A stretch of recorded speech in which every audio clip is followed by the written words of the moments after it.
কিয়ামতের দিন আল্লাহ রাব্বুল আলামিন কোন মানুষকে যদি হিসাবের জন্য ধরে ফেলেন, তাহলে ওই বান্দার আর জাহান্নাম ছাড়া কোনো পথ নাই।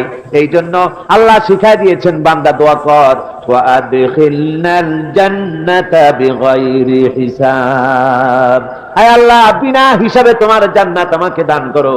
আবার হুজুর দোয়া করেছেন, আল্লাহুম্মা হাসিবনি হিসাবান ইয়াসীরা, আয় আল্লাহ তুমি আমার সহজ হিসাব নাও। পড়েন, আল্লাহুম্মা হাসিবনি হিসাবান ইয়াসীরা, হিসাবে ইয়াসীর, সহজ হিসাব, আয় আল্লাহ তুমি আমার সহজ হিসাব নাও। এই হাদিসের ব্যাখ্যায় এসেছে সহজ হিসাব কি? ব্যাখ্যায় এসেছে সহজ হিসাবটা হচ্ছে আল্লাহ রাব্বুল আলামিন কিয়ামতের ময়দানে তার কোন বান্দাকে যদি রহমত করতে চান, কোন বান্দার প্রতি যদি দয়া করতে চান, কাউকে যদি ক্ষমা করতে চান, তাহলে আল্লাহ রাব্বুল আলামিন তাকে একটা পর্দার আড়ালে ডেকে নেবেন। একটি পর্দার আড়ালে রেখে নিয়ে আল্লাহ পাক জিজ্ঞেস করবেন, বান্দা তুই কি এই গুনাহগুলি করেছিলি নাকি, এইটা এই সব গুনাহ করেছিস নাকি? আল্লাহ জিজ্ঞেস করবেন বান্দাকে, অবস্থাটা কেমন হবে চিন্তা করেন, বান্দা এইগুলি করেছিস নাকি? বান্দা ভয়তে থরথর করে কাঁপতে থাকবে, কলিজা ভয়তে কাঁপতে থাকবে, অস্থির হয়ে যাবে। সে স্বীকার করবে, রব্বুল আলামিন তুমি যা বলেছো আমি সব অন্যায় আমার দ্বারা হয়েছে, আমি বুঝতে পারি নাই, আমাকে মাফ করে দাও। রব্বুল আলামিন বান্দাকে বলবেন, যা বান্দা আমি তোকে মাফ করে দিলাম, আমার জান্নাতে চলে যা। সুবহানাল্লাহ ওয়া বিহামদিহি। সুতরাং জাহান্নামের শাস্তি থেকে সব সময়ের জন্য আল্লাহর কাছে মাফ চাইতে হবে। শাস্তি হবে রুহের উপরে। এখন আপনি বলবেন যে রুহের শাস্তি হয় কেমনে? রুহ তো দেখা যায় না। রুহ কি দেখা যায়? রুহ সম্পর্কে প্রশ্ন করা হয়েছে, ওয়ায়াসআলুনাকা আনির রূহ কুলির রূহু মিন আমরি রাব্বি। নবী আপনাকে প্রশ্ন করা হয় রুহ কি জিনিস, আপনি বলুন রুহ হচ্ছে আল্লাহ পাকের একটি অর্ডার। তো এই অর্ডার একটি হুকুম, যার কোনো আকার নাই, এইটারে আল্লাহ শাস্তি কেমনে দেবে? এই শাস্তি আপনি এই দুনিয়ায় বুঝতে পারবেন। হঠাৎ করে আপনার গ্রেফতারি পরোয়ানা জারি হয়ে গেছে, তখন একটা টেনশন ক্রিয়েট করে। এই শাস্তিটা কোথায় হয়? বডির উপরে না রুহের উপরে? রুহের উপরে হয়। ঘুমায় আছেন, স্বপ্নে দেখতেছেন বাঘে তাড়াইতেছে, বউ কাছে শোয়া, পুলিশে তাড়াইতেছে, বাঘে তাড়াইতেছে, সাপে তাড়াইতেছে, ঘেমে ভয়, আপনি ভয়তে ঘেমে হার্টবিট এত বাড়ছে, ঘুমের থেকে জেগে বউরে ধমকাচ্ছেন যে আমারে বাঘে তাড়াইলো, তুমি একেবারে নাক ডেকে জন্মের মতো ঘুমাইতেছো। বউ তো টেরই পায় নাই, ঠিক কিনা? এই যে বাঘে তাড়াইলো, পুলিশে তাড়াইলো, সাপে তাড়াইলো, ঘুমের মধ্যে কষ্টে ঘাম বেরিয়ে গেল, এই শাস্তিটা কিছুর উপরে হইলো? রুহের উপরে। এটা আল্লাহ দেখাই দিলেন, মরার পরে এর থেকে মারাত্মক কঠিন শাস্তি রুহের উপরে হবে। তারপরে বডি বানানো হবে জাহান্নামে দেওয়ার জন্য। এগুলির ব্যাপারে আমি আলোচনা করেছিলাম চট্টগ্রামে বছর সূরা নাবার তাফসীর করেছিলাম। সূরা নাবা, আম্মা ইয়াতাসাআলুন, 5 দিন তাফসীর করেছি। 31 জন হিন্দু খ্রিস্টান মুসলমান হয়ে গেছে এবার চট্টগ্রামে। নবী করিম সাল্লাল্লাহু আলাইহি ওয়াসাল্লাম বলেছেন, কেউ যদি দুনিয়ায় বেঁচে থাকা অবস্থায় কিয়ামতের দৃশ্য দেখতে চায়, সেজন্য সূরা নাবা, সূরা আত-তাকবীর, সূরা নাজিআত, সূরা আল-ইনফিতার, এই সূরাগুলি যেন পড়ে, তাহলে দুনিয়ায় জীবিত থাকা অবস্থায় কিয়ামতের দৃশ্য দেখতে পারবে। ঈমানদার ব্যক্তি, যে ব্যক্তি মরার সময় মুখে উচ্চারণ করতে পেরেছে লা ইলাহা ইল্লাল্লাহু মুহাম্মাদুর রাসূলুল্লাহ, জোরে সোরে পড়েন লা ইলাহা ইল্লাল্লাহ, লা ইলাহা লা ইলাহা লা ইলাহা ইল্লাল্লাহু মুহাম্মাদুর রাসূলুল্লাহ। কালেমা পড়ে মারা গেল। এরপরে কবরের ভিতরে মুনকার নাকির ফেরেশতা এসে হাজির হয়ে যাবে, প্রশ্ন করবে মান রব্বুকা। ঈমানদার ব্যক্তি বলবে রব্বি আল্লাহ। বলেন রব্বি আল্লাহ। আমার রব কে? আল্লাহ না, আল্লাহ। মোহব্বতের সাথে বলেন আল্লাহ। কেউ যদি হৃদয়ের গভীর কোন্দর থেকে, কলিজার মধ্য দিয়ে, মনের মণিকোটা থেকে একবার যদি গভীর রাত্রে জেগে একবার যদি বলে আল্লাহ, আল্লাহ পাক 70 বার সাড়া দিয়ে জিজ্ঞেস করেন, বান্দা কি চাও বলো, আমি হাজির। কি মজার নাম আল্লাহ, এর থেকে মজার নাম পৃথিবীতে নাই। এই মজা বেশি পাবে তাহাজ্জুদের সময়, সুবহানাল্লাহ বলেন। রাত জাগতে শিখুন, তাহাজ্জুদের নামাজের অভ্যাস করুন। সমস্ত নবীদের উপরে তাহাজ্জুদ পড়া বাধ্যতামূলক ছিল। গভীর রাত্রে সব ঘুমানো, আপনি জাগুন, উজু করুন, একটা রুমের মধ্যে একা চলে যান, দরজা বন্ধ করে দিন, তারপরে 6 রাকাত 8 রাকাত নামাজ পড়ে কান ধরিয়ে আল্লাহর কাছে বলতে থাকেন, আল্লাহ আমি এই সমাজের একজন নগণ্য মানুষ, তুমি দয়া করে আমারে কত টাকা দিছো, পয়সা দিছো, আমার মতো বিদ্যা জানাওয়ালা লোকেরা রিক্সা চালায়, অফিসে চাকরি করে, খাইয়া বউরেও ভালো কাপড় দিতে পারে না, তুমি আমারে কই থেকে কই নিয়ে আসছো বাবু, তার আমি শুধু নাফরমানি করছি, গুনাহ করছি, মিথ্যা কথা বলছি, আল্লাহ তুমি আমারে মাফ করো।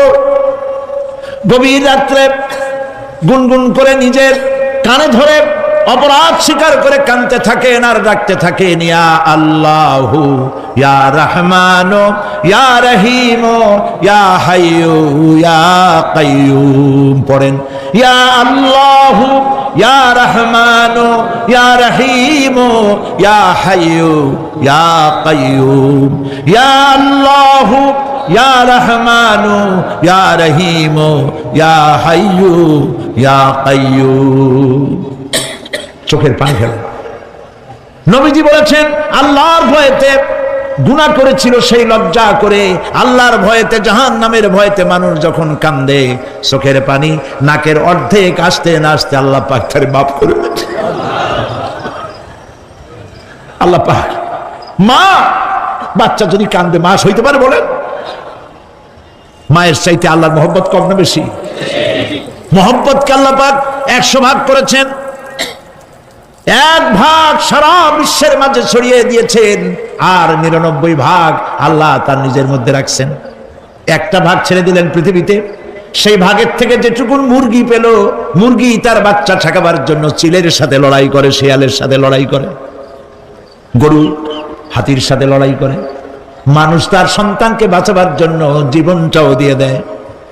একটা ভাগের যতটুকুন পেলাম, সেই মহব্বত যদি আমার এত তীব্র হয় স্ত্রীর জন্য, সন্তানের জন্য, তাহলে 99টা ভাগ মহব্বত যে আল্লাহর কাছে বান্দার জন্য, তার দয়া কত বেশি।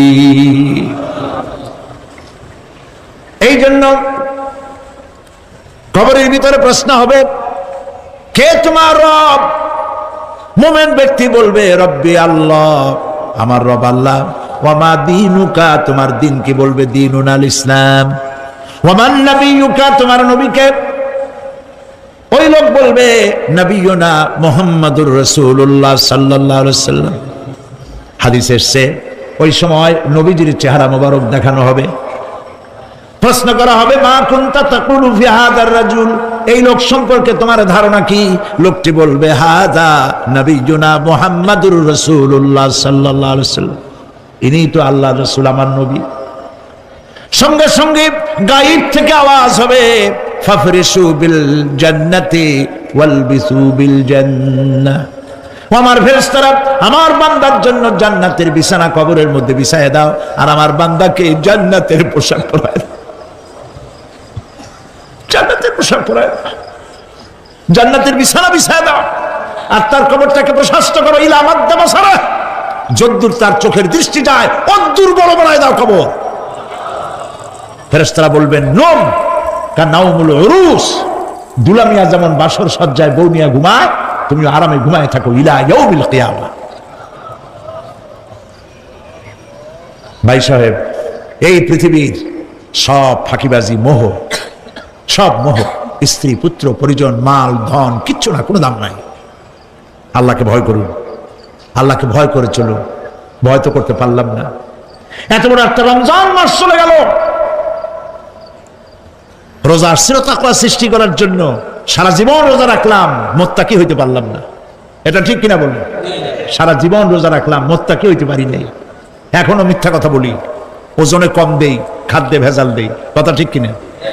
মিথ্যা কথা বলতেছেন, মিথ্যা কথা বলা কবিরা গুনাহ, মিথ্যা কথা বলা সমস্ত গুনার মা। কোথায় কোথায় মিথ্যা বলা হচ্ছে? দোকানদারি করতেছেন, কষ্ট করে মাল কিনছেন, লাভের জন্যই তো কিনছেন, মিথ্যা কোন কেন? ওজনে কম দিচ্ছেন, ভেজাল দিতেছেন, ভেজাল দিয়া কম দিয়া কয় টাকা উপার্জন করবেন, আর কতগুলি খাইতে পারবেন আপনি? চাউলের মধ্যে তুষ দিলেন, কুড়া দিলেন, পাথর দিলেন। আহারে মুসলমান, কি কপাল পোড়া! ওজন দিতে গিয়া একটু খিচ দিয়া ধরে যেদিকে পাথরটা, আর মালটা যেদিকে সেদিক একটু নিচু করে দেয়। যে কেনে সে মনে করে মাশাআল্লাহ, লোকটা তো খুব ভালো, আমার তো বেশি দিছে। কিন্তু বাড়ি যায় দেখবেন আপনারা 14 গ্রাম কম দিয়েছে। ও 14 গ্রাম তো যায় না, না। এখন তো গ্রাম বলে, আগে তো আমরা ছটাক মটক বলছি, এখন গ্রাম বলে সুবিধার জন্য। এগুলি কি আমি বানায় বলতেছি না? কথা ঠিক। লাভটা কি? কি লাভ? জমিনের আইল ঠেলতেছেন, পরের জমিন দখল করতেছেন, বোনেরে ঠকাইছেন, ভাইরে ঠকাইছেন, ভাইয়ের সম্পত্তি ফেরত দেন নাই। আহা, এই যে দুরবস্থার সৃষ্টি হলো, আমলের পরিবর্তন হলো না। মসজিদ বানাইছি সব দালান, মসজিদগুলি সব বিল্ডিং হয়ে গেছে। নবী করিম সাল্লাল্লাহু আলাইহি ওয়াসাল্লাম বলেছেন, মাসাজিদুহুম আমিরাতুন ওয়া হিয়া খারাবুম মিনাল হুদা। মসজিদগুলি সব দালান হয়ে যাবে শেষ যুগে। এগুলি নবী করিম সাল্লাল্লাহু আলাইহি ওয়াসাল্লাম ভবিষ্যৎবাণী। মসজিদগুলি কি হবে? সব বিল্ডিং হয়ে যাবে। ওয়া হিয়া খারাবুম মিনাল হুদা, হেদায়েত থেকে খালি হয়ে যাবে। হেদায়েত নাই, খালি মসজিদ, building, tiles, mosaic, air condition সব আছে, হেদায়েত নেই। কবি বলতেছেন, मस्जिद तो बना ली है शब भर में ईमान की हरारत वालों ने, मन पुराना पापी रहा बरसों में नमाजी बनना सिखा। মন চাইছে তাড়াতাড়ি করে মসজিদ একটা বানাই ফেলাইছে, কিন্তু বছর বছর নামাজ পড়লো, মন সেই পুরানা পাপী রয়ে গেছে, সেই পাপ থেকে সে বাঁচতে পারে নাই। এই জন্য বিশ্ব কবি আকবাল বলেন, मस्जिद में मरसिया खाए कि नमाजी न रही, मस्जिद में मरसिया खाए कि नमाजी न रही, यानी वो साहिबे औसाफ हिजाजी न रही। মসজিদ আটকানতেছে, আমার সেই নামাজি কই? যেই নামাজিরা যখন নামাজ পড়তো, পাখি এসে মাথার উপরে বসতো, পাখিতে বুঝতে পারতো না যেটা মানুষ না গাছ। সুবহানাল্লাহ। আর এখন ইমাম যদি নামাজ পড়তে আত্মাহিত পড়তে দেরি করে, ধীরে ধীরে পড়তেছে, পিছন থেকে সিগন্যাল মারা শুরু করে।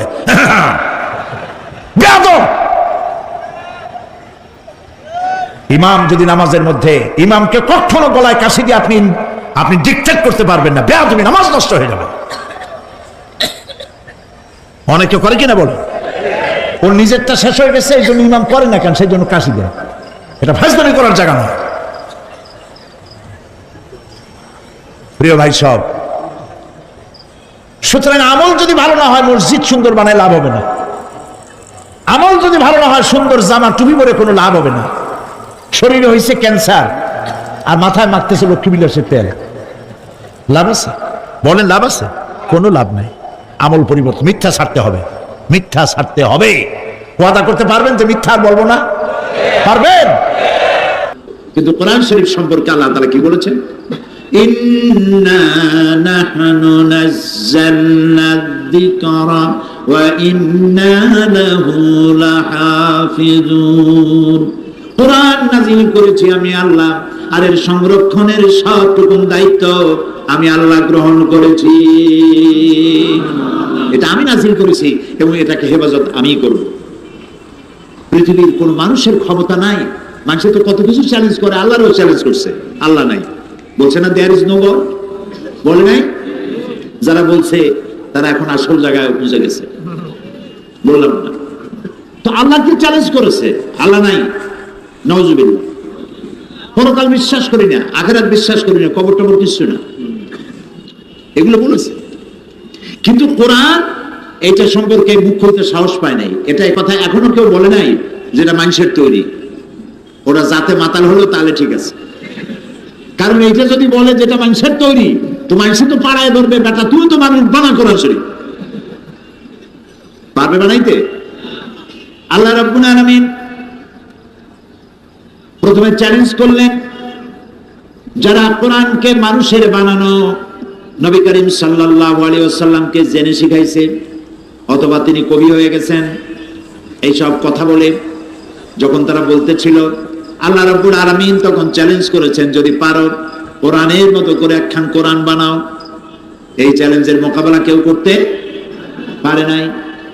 এরপরে রাব্বুল আলামিন এই চ্যালেঞ্জকে আরো হালকা করে দিয়ে আল্লাহ রাব্বুল আলামিন বললেন, গোটা কোরআন না পারো, কোরআনের সূরার মতো করে 10টা সূরা বানাও। এটার মোকাবেলা কেউ করতে পারলো না। সবশেষে এই চ্যালেঞ্জকে আরো হালকা করে আল্লাহ রাব্বুল আলামিন বলেন, ইন কুনতুম ফি রাইবিম মিম্মা নাযালনা আলা আবদিনা, আমার বান্দার পরে যে কিতাব আমি অবতীর্ণ করেছি যদি সন্দেহ হয় যেটা তার বানানো, ফাতু বিসূরাতিন মিন মিসলি, তাহলে কোরআন শরীফের সূরার মতো করে ছোট্ট, কোরআনের সর্বকনিষ্ঠ সূরা যেটি, এই সূরার মতো করে ছোট্ট একটা সূরা বানাও। এই চ্যালেঞ্জ কত বছর হলো? 1400 বছর পার হয়ে গেছে, আজও এটার মোকাবেলা কেউ করতে পারে নাই, ভবিষ্যতে পারবে না। কিয়ামত পর্যন্ত কোরআন শরীফের মতো সূরা তো ভালো, এরকম একটি আয়াতও কেউ তৈরি করতে পারবে না। তাহলে বোঝা গেল যে কোরআনের এই যে চিরন্তন, এই কোরআন যে চিরন্তন, এই চিরন্তনতা এটাই কোরআনের মুজিজা, এবং এটা যে আল্লাহ, এটা সব থেকে বড় প্রমাণ। কিয়ামত পর্যন্ত এটার সমকক্ষ কোনো কিতাব আসে নাই, আসবেও না। এখন এই কিতাবকে আল্লাহ রাব্বুল আলামিন পৃথিবীর মানুষের হেদায়েতের সর্বশেষ গ্রন্থ হিসেবে আল্লাহ তাআলা অবতীর্ণ করেছেন।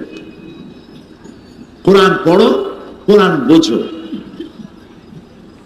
আমি যখন বিদেশে যাই, বাইরে যখন প্রোগ্রাম হয়, আমি তখন সেখানে বলি যে আপনারা যারা সেখানে, তো মুসলমান থাকে, ইহুদি থাকে, খ্রিস্টান থাকে, বৌদ্ধ থাকে, হিন্দু থাকে, বিভিন্ন জাতির লোকেরা থাকে, তা আমি বলি কোরআনে কারীমকে আপনাদের মুসলমান হওয়ার দরকার নেই। মুসলমান হওয়ার জন্য কাউকে দাওয়াত দেই না, কারণ আমি আমার নিজের ঘরই তো সামলাইতে পারতেছি না। যারা মুসলমান আছে দাবি করে, তারাই তো পরিপূর্ণ মুসলমান হওয়ার জন্য যেসব কোয়ালিটি দরকার সেই কোয়ালিটি নাই। কাজে আরো বাইরের থেকে বোঝা বাড়ায় লাভ কি? কাজে আপনাদের মুসলমান হওয়ার প্রয়োজন নাই, হইলে সেটা আপনারা হন, সেটা ভিন্ন কথা, কিন্তু আমি বলি না যে মুসলমান আপনাদের হওয়া লাগবে। আমি এই কথা বলি, আপনারা যদি মুসলমান নাও হন, শুধু যদি কোরআন শরীফের আইনগুলি মেনে চলেন, তাহলে দুনিয়ায় শান্তির গ্যারান্টি পাবেন, পরকালের গ্যারান্টি আমার কাছে নাই। ওইটা আল্লাহ কি করবেন আমি জানি না, কিন্তু দুনিয়ার শান্তি যে পাবেন এই গ্যারান্টি দেওয়া যায়, কোনো সন্দেহ নাই। যদি কোরআনের আইন মানেন, মুসলমান হওয়ার প্রয়োজন নাই, শুধু আইন মানেন। তারা প্রমাণ চাইল, 2-1টা প্রমাণ দেন। আমি বললাম 3টা প্রমাণ দেই। তারা শুনতে চাইল, আমি প্রমাণ দিলাম। 1 নম্বর বললাম সুদ। সুদ এটি হচ্ছে মারাত্মক একটি হাতিয়ার, পুঁজিবাদী শোষণের জঘন্যতম হাতিয়ার। এটি হচ্ছে গরিবদের কাছ থেকে নেও আর ধনীদেরকে দাও। এই সুদভিত্তিক অর্থনীতি যেসব দেশে চালু আছে, সমস্ত দেশগুলি গরিবরা শোষিত হয়, চাই সে গরিব মুসলমান হোক, হিন্দু হোক, খ্রিস্টান হোক, বৌদ্ধ হোক। আর আল্লাহ তাআলা এই সুদের ব্যাপারে কি বলেছেন? ওয়া হাল্লাল্লাহুল বাইআ ওয়া হাররামার রিবা। আমি সুদকে করেছি হারাম আর ব্যবসাকে করেছি হালাল। আর সুদের অপকারিতা বর্ণনা করে আল্লাহ তাআলা বলেছেন, ফাইন লাম তাফআলু ফাযানু বিহারবিন মিনাল্লাহি ওয়া রাসূলিহি। সুদ হচ্ছে এত বড় মারাত্মক অপরাধ, এই অপরাধ থেকে যদি বিরত না থাকো, তাহলে আল্লাহ এবং রাসূলের পক্ষ থেকে তোমাদের বিরুদ্ধে যুদ্ধের ঘোষণা রইল। নাউজুবিল্লাহ বলুন। নবী করিম সাল্লাল্লাহু আলাইহি ওয়াসাল্লাম বলেছেন, সুদের মধ্যে 70টি গুনাহ। কয়টা গুনাহ? আর ছোট্ট গুনাহ হলো নিজের গর্ভধারিণী মাকে নিকাহ করা। নাউজুবিল্লাহি মিন যালিক। এখন এই জঘন্যতম হাতিয়ার সুদ, যারা এনজিওর কাছ থেকে লেনদেন করেন তারা বোঝেন যে সুদের মজা কি। সুদের সুদ তস্যচুদ সুদ, চক্রবৃদ্ধি আকারে সুদ দিতে দিতে আসল টাকা সুদ সহ বহুবার ফেরত দেওয়ার পরেও সুদের থেকে মুক্ত মানুষ হতে পারে না। মারাত্মক, জঘন্য। আল্লাহ তাআলা এটাকে হারাম করে দিল। এখন যদি রাষ্ট্র আইন করে এই সুদকে বন্ধ করে দিয়ে, যদি সুদভিত্তিক অর্থনীতি বন্ধ হয়ে গিয়ে যদি যাকাত ভিত্তিক অর্থনীতি চালু হয়ে যায়, তাহলে এর দ্বারা উপকৃত হবে কি মুসলমান, না হিন্দু, খ্রিস্টান, বৌদ্ধ সবাই হবে? বলেন। বলেন না, জবাব দেন না, সবাই হবে। গেল 1 নম্বর। 2 নম্বরে আল্লাহ তাআলা কোরআন শরীফে বলছেন ওয়ালা তাকরাবুজ জিনা ইন্নাহু কানা ফাহিশাতান ওয়া সা সাবিলা। জিনা করা তো দূরের কথা, এর নিকটেও যেও না। জিনা করো না এই কথা কোন শরীফে কোথাও নেই। বলা হলো জিনা এত নিকৃষ্ট যেটার কাছেও যেও না। তো কাছে যেতে গেলে নিশ্চয়ই কিছু রুট আছে, কিছু রাস্তা আছে, এই রাস্তাগুলিতেও যেও না। সে রাস্তাগুলি কি? জিনার নিকটবর্তী হওয়ার জন্য যে রাস্তাগুলি, তার মধ্যে একটা হচ্ছে ব্লু ফিল্ম, অশ্লীল নাচ, অশ্লীল গান, অশ্লীল সাহিত্য, নারীর সৌন্দর্য প্রদর্শনী ইত্যাদি। এখন এই যে জিনিসগুলির নাম আমি বললাম, এই জিনিসগুলি যদি চালু থাকে সমাজে, কি কি বললাম মনে আছে? মনে আছে? এই রাস্তাগুলি যদি চালু থাকে তাহলে এর দ্বারা নির্যাতিতা হবে সকল শ্রেণীর নারীরা, চাই সে মুসলমান হোক, চাই সে হিন্দু হোক, চাই সে বৌদ্ধর মেয়ে হোক। ঠিক কিনা? কথা সত্য কিনা? এখন রাষ্ট্র যদি এই রুটগুলি বন্ধ করে দেয়, জেনা করার রুট, জেনা করার রাস্তা, লাইনগুলি বন্ধ যদি রাষ্ট্র করে, সৌন্দর্য প্রদর্শনী নিষিদ্ধ, ব্লু ফিল্ম প্রদর্শনী নিষিদ্ধ, ছায়া, অশ্লীল ছায়াছবি, অশ্লীল গান, নারীর সৌন্দর্য প্রদর্শনী ইত্যাদি নিষিদ্ধ, রাষ্ট্র যদি আইন করে বন্ধ করে দেয়, আপনারাই বলেন এর দ্বারা কি উপকৃত হবে শুধুমাত্র মুসলমান মেয়েরা, না সব জাতি, ধর্ম, দল, মত নির্বিশেষে সকল নারীরা তাদের ইজ্জত এবং সম্ভ্রমের গ্যারান্টি পাবে? কথা ঠিক কি? আসুন 3 নম্বরে, সমস্ত পাপের উৎস কি বলতে পারবেন? মদ এবং জুয়া সমস্ত পাপের উৎস। ওয়ায়াসআলুনাকা আনিল খামরি ওয়াল মাইসিরি কুল ফীহিমা ইসমুন কাবীর। হে নবী, আপনাকে প্রশ্ন করা হয় মদ এবং জুয়া সম্পর্কে, আপনি বলুন ইসমুন কাবীর, এটা মারাত্মক গুনাহ, মারাত্মক অপরাধ, শিরক। এটাকে কিন্তু বড় গুনাহ বলা হয় নাই। আমি যদি প্রশ্ন করি সব থেকে বড় গুনাহ কি, আপনারা জবাবে বলবেন কি বলেন তো? শিরক। আমি জানি এই জবাবটা আপনারা দিবেন, কিন্তু শিরককে বড় গুনাহ বলা হয় নাই। অবশ্যই বড় গুনাহ, কিন্তু কোরআনে কারীম এটাকে বড় গুনাহ বলে নাই, এটাকে বলা হয়েছে ইন্নাশ শিরকা লা যুলমুন আযীম। এটা বড় জুলম, বড় অত্যাচার। জুলম কারে বলে? উলামায়ে কেরাম জানেন, ওয়াদুল শাই ফি গায়রি মুহাল্লি। জুলম বলা হয় যে জিনিসটা যেখানে রাখার সেখানে না রেখে অন্য জায়গায় রাখার নাম হলো, বলেন, জুলম। যেমন এই চশমাটা রাখার জায়গা কোথায়? চোখে। আমি এখানে রেখে দিলাম, তাহলে চশমার উপরে কি করা হলো? জুলুম করা হলো। টুপিটা রাখার জায়গা কোথায়? আমি টুপিটা মাথায় না রেখে হাঁটু উঁচু করে বসে হাঁটুর মাথায় রাখলো, তাহলে টুপির উপরে কি করা হলো? জুলুম করা হলো। দুধ রাখতে হয় কোথায়? পাত্রে। পাত্রে না রেখে আপনারা মাছ ধরে, মাছ রাখেন কিসে? জাল বাইয়া মাছ ধরেন যখন, তারপরে যার মধ্যে রাখেন ওটার নাম কি? খোলই। এখন আপনার দুধ বোতলে না রাখে যদি খাবার মধ্যে রাখেন, তাহলে দুধের উপরে কি করলেন? জুলুম করে ভালাইছেন। এই তো বুঝে ভালাইছেন, একেবারে বাংলা কথা। যে জিনিসটা আল্লাহর কাছে চাওয়া, যেটা দিতে পারেন তিনি গায়েব থেকে, তিনি ছাড়া কেউ দিতে পারেন না, সেই জিনিসটা আল্লাহকে ছাড়া কারো কাছে চাওয়ার নামই হলো জুলম।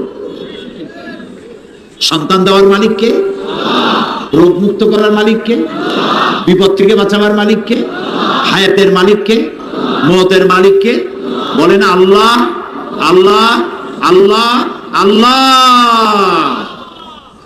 সেই আল্লাহকে ছাড়া অন্যের কাছে যখন চাইবেন এই সব বিষয়, তখন আপনি জুলুম করে বসবেন। এটাকে জুলুম বলা হয়েছে, বড় জুলুম।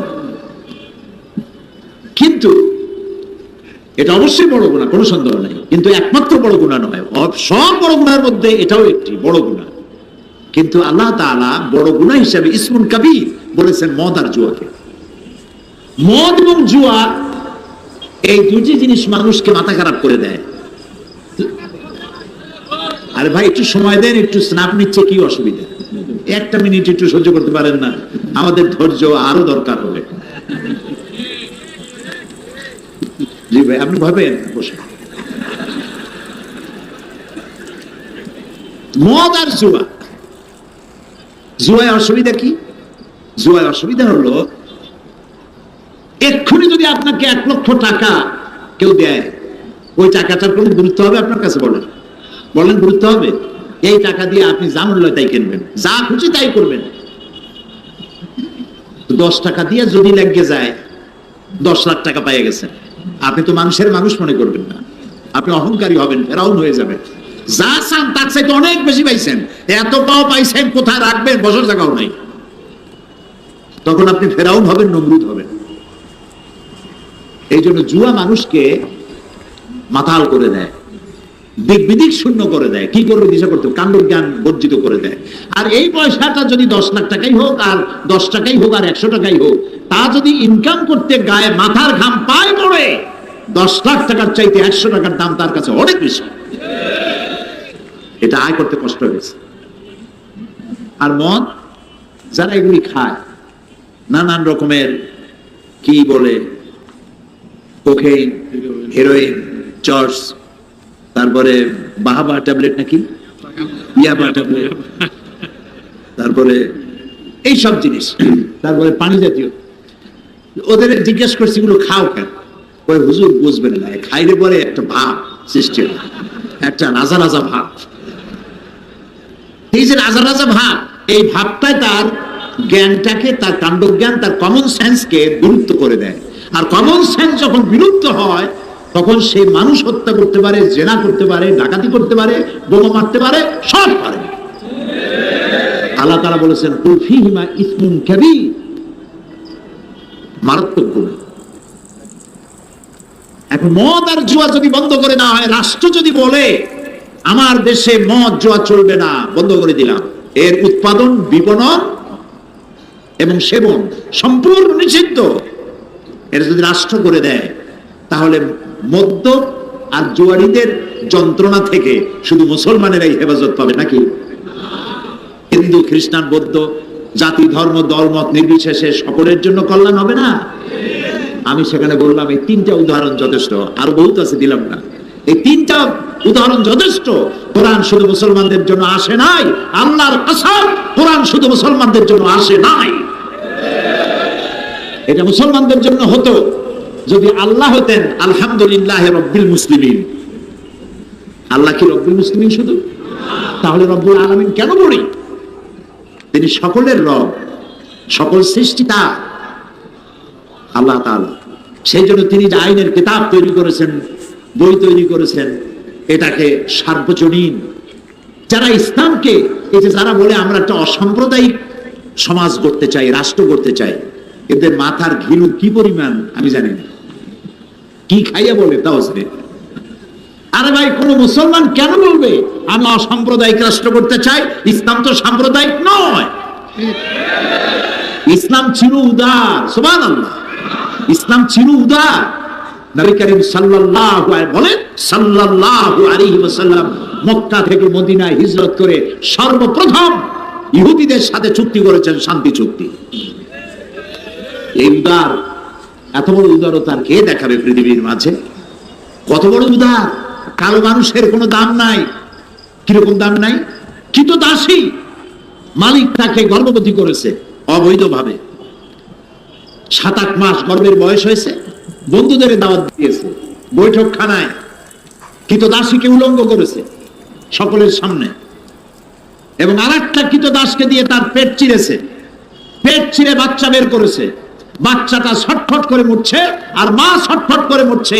এই দৃশ্য দেখে এই বন্য জানোয়ারেরা তারা বন্য হাসিতে, ভূত প্রেতের মতো উৎকট হাসিতে তারা ফেটে পড়তো, আনন্দ করত। কালো মানুষকে তারা মানুষ মনে করতো না। 1978 সনে 78 আমি আমেরিকা সফরের সময় ওইখানে পত্রিকায় দেখলাম এক সাদা ট্রাক ড্রাইভার, সে গাড়ি চালাতে গিয়ে একটা কালো মানুষকে রাস্তার সাথে স্যান্ডউইচ করে দিয়েছে, পিছে দিয়েছে। পুলিশ যখন তাকে জিজ্ঞেস করলো, একটা মানুষকে তুমি এরকম পিছে দিলে কেন? কয় যে আমি তো মানুষ মনে করিনি, দূরের থেকে একটা টায়ার মনে করেছি। মানুষকে কত ঘৃণা করলে, কালো বলে তাকে ঘৃণা করে তাকে টায়ার বানাই দিল। ওরা ওদের রাষ্ট্রীয় ভবনকে হোয়াইট হাউস বানালো যাতে ব্ল্যাক কোনোদিন ঢুকতে না পারে। আল্লাহ তাআলা হোয়াইট হাউসে ব্ল্যাক ঢুকাই দিলেন।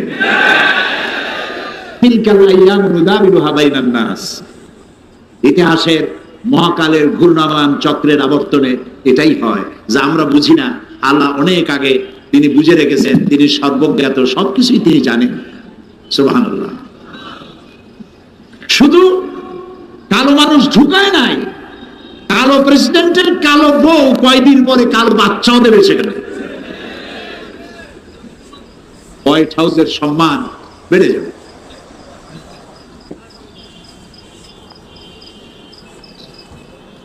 প্রিয় ভাই সব, নবী করিম সাল্লাল্লাহু আলাইহি ওয়াসাল্লাম সাদা এবং কালোর আকাশচুম্বী ব্যবধান দূর করেছেন। মক্কায় যখন প্রবেশ করতেছিলেন ফতে মক্কার দিনে, আপনারা কি ভয় পাইছেন নাকি? খুব কি দুশ্চিন্তাগ্রস্ত? মাঝে মধ্যে জবাব দেন যখন তখন মনে হয় ভয় টয় পাইছেন, মনে হয় ক্যামেরার ফ্ল্যাশ দেখলে মনে হয় আটকে ওঠে। আরে ভাই, ভয় পাওয়ার কারণ নাই। বদরের বিজয় হয়, ওহদের পরাজয় হয়, আবার সামনে ফতে মক্কার হাতছানি থাকে।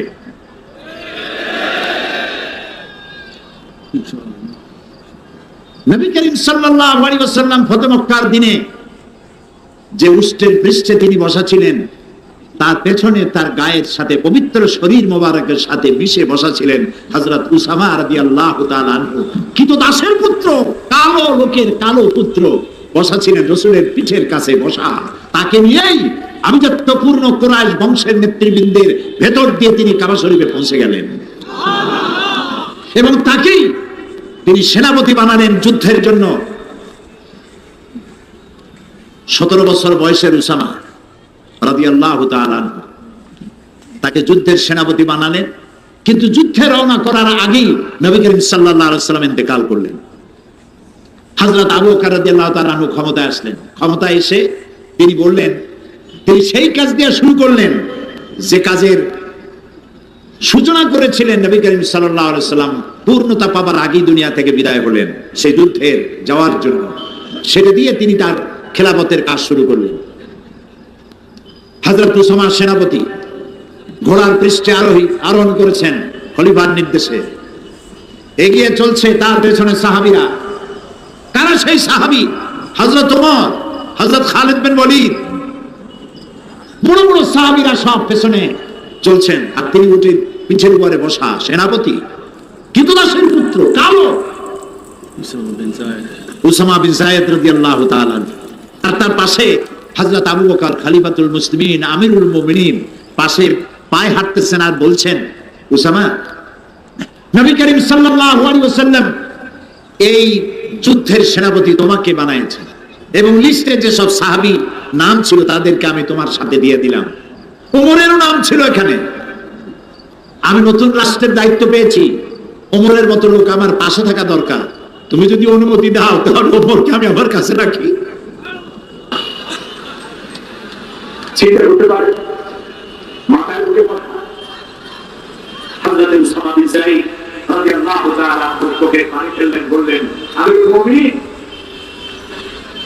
আমার খুব কষ্ট হচ্ছে, আমি ঘোড়ার পৃষ্ঠে বসা, আমি মুমিন, পায়ে হাঁটতেছি, আমার কাছে অনুমতি আছে যে কয়জন তোমাকে রেখে দিতে পারে। এই বুঝছিস না, ইসলাম দুনিয়াকে দিয়েছে, কেউ দিতে পারে না। সুতরাং অসাম্প্রদায়িক রাষ্ট্র চাই, সমাজ ব্যবস্থা চাই, এই কথা ওরাই বলতে পারে যারা কোরআন হাদিস আর ইসলাম সম্পর্কে 4 পয়সা জ্ঞান নাই। না না না, আমরা শত্রুকে হুঁশিয়ার করতে চাই না, শত্রুকে জ্ঞান দিতে চাই।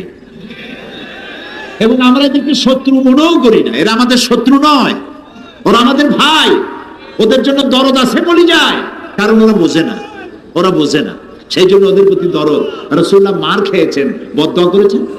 আমি জবাব চাই, বদদোয়া করেছেন?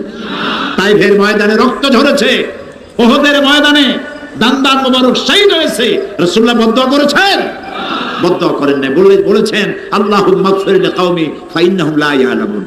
আয় আল্লাহ, আমার জাতিকে ক্ষমা করে দাও, শুধু এক জায়গায় একটু ব্যথা প্রকাশ করেছিলেন, যখন দাঁত ভেঙে গেল, কপালে আঘাত লেগে কপাল থেকে রক্ত পড়তেছিল, তখন তিনি বলছিলেন এই জাতির কল্যাণ কি করে হবে যে জাতি তার নবীর চেহারা রক্ত দিয়ে লাল বানাই দিল? এই জাতির কিসমত কি করে ভালো হবে? কষ্ট পেয়ে এই কথাটি বলেছিলেন। আর বলেছেন আল্লাহুম্মা গফির লিকাওমি ফাইন্নাহুম লা ইয়ালামুন, আমার কওম বোঝে না, আল্লাহ এদেরকে তুমি হেদায়েত দাও। বলেন আমিন। যারা যারা এইসব কথা বলে অনেক লেখাপড়া করেছে, অনেক অনেক লেখাপড়া করেছে, বিমল মিত্রের এত বড় বই পড়েছে, শরতের এত এত রচনা পড়েছে, রবীন্দ্রনাথের এত এত রচনা পড়েছে, Nihar Ranjan, Jarasandha, Krishnachandra, Burton Rasel, Copernicus, Kepler, মাও সেতুং, কার্ল মার্কস, এদের অসংখ্য অসংখ্য বই পড়েছে, কিন্তু দুর্ভাগ্য কোরআন শরীফ পড়ে নাই, কোরআন জানে না। ওদের শিক্ষা যদি কোরআনমুখী হতো তাহলে ওরাই আমাদের নেতৃত্ব দেওয়ার যোগ্যতা ওদেরও ছিল। আল্লাহ তাআলা এদেরকে হেদায়েত দিন। আমরা বলি আমিন, আমরা বলি আমিন। কোরআন আপনারা আমি কোরআনের কথা বলতে এসেছি, আপনারাও কোরআন শুনতে এসেছেন, আলহামদুলিল্লাহ বলি। এই যে যতক্ষণ বসেছেন, যে কোরআনের ক্লাস, কোরআনের ছাত্র আপনারা, আমিও ছাত্র। যে মাঠে বসছেন, এ মাঠ এখন সিলেটের সরকারি মাদ্রাসা ময়দান এখন আর নাই, কোরআনের বরকতে এ মাঠ এখন জান্নাতের টুকরায় পরিণত হয়ে গেছে। এর থেকে শ্রেষ্ঠ মাহফিল আকাশের নিচে জমিনের উপরে আর নাই। সুবহানাল্লাহ। কোরআন আমাদের জন্য হেদায়েত নিয়ে এসেছিল, আমরা বুঝি নাই, মারাত্মক ভুল করেছি। এখন কি সিদ্ধান্ত নিতে পারি যে কোরআন বুঝবার চেষ্টা করব, পড়বো কোরআন? তাও কি সবাই জবাব দিতে পারলাম? আমি অনুরোধ করব বিনয়ের সাথে, সিলেটের মানুষদেরকে, আমি আল্লাহ সাক্ষী, আমি ভালোবাসি, সিলেট আমাকে ভালোবাসে, এতে কোনো খাদ নাই। আমি সব জায়গায় বলি, আপনাদেরকে প্রশংসা করে আপনাদেরকে ভুলাইতে চাই না, দরকার নেই, আপনারা এমনি সম্ভ্রান্ত। আমি বাংলাদেশে বিভিন্ন জেলায় বলি, এরকম মেহমান নওয়াজ, এরকম আলেম ভক্ত, এরকম শরীফ ভদ্র বাংলাদেশের অন্যান্য জেলায় এতটা আছে, সব জায়গায় কিছু না কিছু ভালো মন্দ আছে, কিন্তু এখানে ভালোর সংখ্যাটা বেশি বলে আমার কাছে মনে হয়। আর এটার কারণ, এই এলাকায় আল্লাহর যথেষ্ট ওলিরা এসেছিলেন, সুবহানাল্লাহ বলেন। তারা বিশাল খেদমত করে গেছেন, বিরাট খেদমত করে গেছেন। আমাদের ওলিউল্লাহরা, আমাদের ওলামায়ে কেরাম, আমাদের সম্পদ। এই সিলেটের মাটি উর্বর মাটি, হাজার হাজার আলেমের জন্ম দিয়েছে এ মাটি, আলহামদুলিল্লাহ। আমি এটাও আল্লাহর কুদরত বলে মনে করি, রহমত বলে মনে করি। 2 বছর পর তাফসীরের মাহফিল সিলেট থেকে শুরু হওয়ার অর্থটা কি? আল্লাহ এখানে কেন কবুল করলেন? এর থেকে বড় মাহফিল হয় চট্টগ্রামে। সারা দেশের মধ্যে সব থেকে বড় তাফসীরের মাহফিল চট্টগ্রাম। কাবা শরীফের ইমাম 2 বার এসেছেন দেখার জন্য, বিশাল, আপনারা ভাবতে পারবেন না। অন্তত 3 কিলোমিটার নিয়ে মাহফিলটা হয় শেষ দিন, এত মানুষ হয়। কিন্তু সিলেট দিয়ে আল্লাহ শুরু করলেন, আমার মনে হয় এ কারণেই, সিলেটের মানুষ নাই পৃথিবীতে এমন অঞ্চল খুব কম আছে। এখান থেকে আওয়াজ মোবাইলের মাধ্যমে চলে যাচ্ছে দিক থেকে দিগন্তে, পৃথিবীর এক প্রান্ত থেকে